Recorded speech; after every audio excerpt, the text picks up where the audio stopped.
Dans les jours de la fin, seuls ceux qui auront la marque de la bête ou le nombre de son nom sur le front ou sur la main droite pourront acheter ou vendre. En ces jours-là, Dieu nourrira son peuple dans une jungle, de la manière qu'il avait nourri Élie. Et la femme s'enfuit dans le désert, où elle avait un lieu préparé par Dieu, afin qu'Élie fût nourri pendant 1260 jours. Apocalypse 12, 6. Élie demeura vigoureux parce qu'il mangeait les aliments que Dieu lui avait envoyés.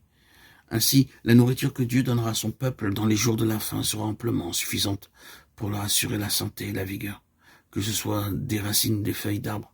Ils refuseront de s'incliner devant le diable, de mentir et de faire de fausses déclarations en dépit de toutes les contraintes.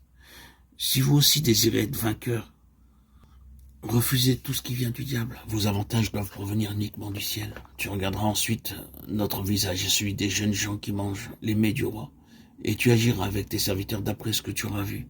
Il leur accordera ce qu'ils demandent et les éprouva pendant 10 jours. Au bout de 10 jours, ils avaient meilleur visage et plus d'embonpoint que tous les jeunes gens qui mangeaient les mets du roi. Daniel 1, 13, 15.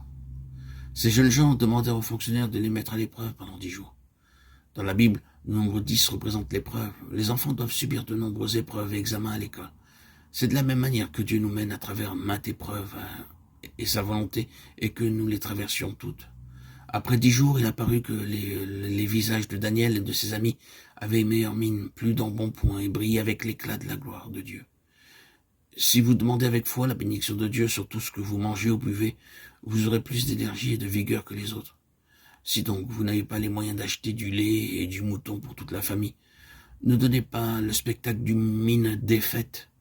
Ayez l'assurance que Dieu peut vous bénir bien davantage par le moyen d'une nourriture ordinaire. Alors votre visage commencera à briller. Le roi de Babylone se proposait de faire de ces jeunes juifs d'habiles ingénieurs, savants et docteurs susceptibles d'accroître la prospérité de son royaume. Mais le dessein de Dieu était tout autre.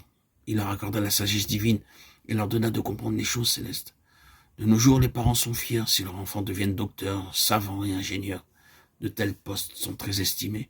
Alors que le service de Dieu ne bénéficie pas de beaucoup de considération, il y a quelques années, un homme vint me voir et me dit « Pouvez-vous prendre mon garçon dans votre groupe ?»« Pourquoi désirez-vous qu'il vienne avec moi ?»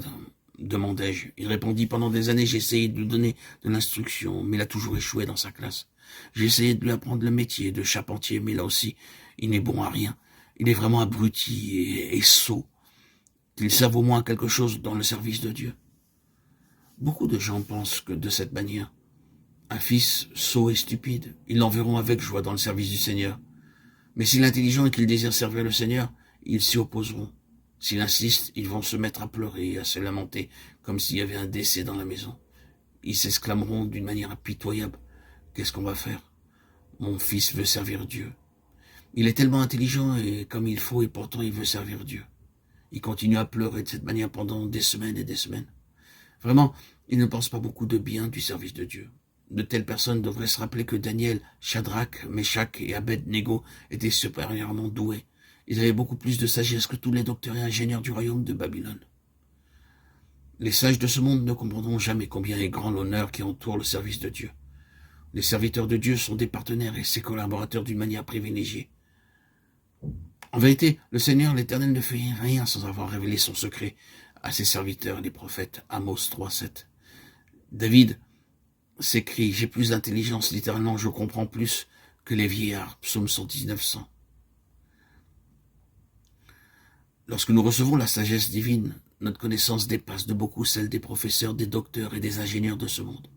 Mais nous ne pouvons y accéder que si Dieu nous l'accorde, comme un don. Ce ne sont pas les cours dispensés dans telle université ou telle autre qui en ouvrent l'accès. Dieu appela et prépara ces 4 jeunes gens de manière à les utiliser pour couvrir de honte tous les princes de Babylone ainsi que le diable.